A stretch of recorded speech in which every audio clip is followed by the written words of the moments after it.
it's Charles from HumbleMechanic.com answering Gregory's question about engine swaps in a Mark 1 or a Mark 2. For those of you guys that are new to the show, you may not know that at one point I had a Mark 1 with a VR6 swap. Kind of an interesting car to run around in. I'll put a link in the video notes so you guys can check it out if you like. It's since been sold. Money's gone to the white Wookie, so project in full swing right now. But Gregory wanted to know what other engine swaps I think are pretty cool in a Mark 1 or Mark 2. First and foremost, almost all engine swaps I think are pretty cool.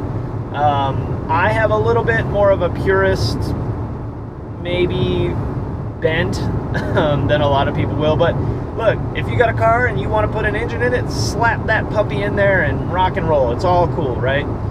If I were going to do another Mark 1 today, what would I do? Well, there's so many options. Some are stupid cheap.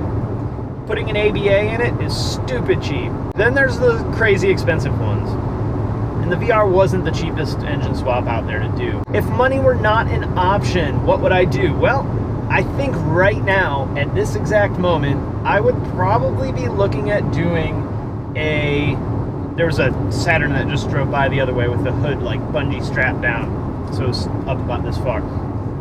I'd be looking at doing a 2-liter turbo, newer gen, like a CCTA. Yeah, I know they had timing chain tensioner problems, balance shaft issues and whatnot, but remember, if we're swapping engines, we are probably going to be doing some work to the engine as well. So whether that's replacing the timing chain tensioner before it's a problem, or going through the head, putting a head gasket on it, depending on what engine you're swapping, that's all the best time to do it while it's not installed in the car. But I think I would basically take the power plant out of a GTI, a 10, 11, 12 GTI, and put it in a Mark 1. It's lightweight, it's very capable engine, a tune makes them stupid fast out of the box other than a tune, and that's what I would do.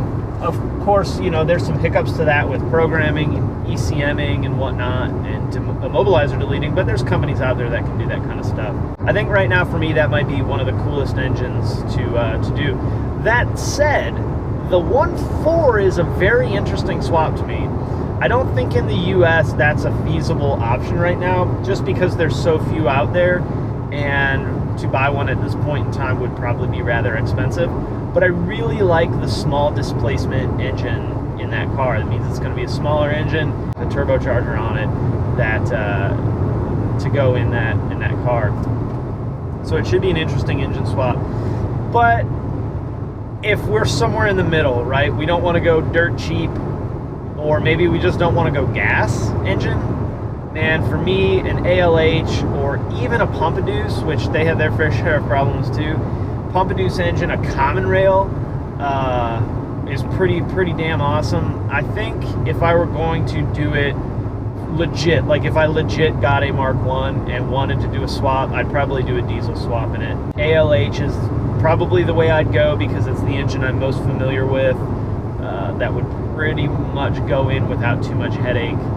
I like the idea of the common rail, but boy, there's a lot of stuff on that engine that can give you a sad time.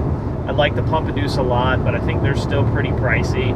So unless I got a slamming deal on one, I probably wouldn't even look for that. I'd probably look for the ALH. I think that would be my go-to engine. So great question, Gregory. Hey, engine swaps are no small task generally. Some are easier than others, of course. But this is my question of the day to you guys. If you were going to do an engine swap, what would you do?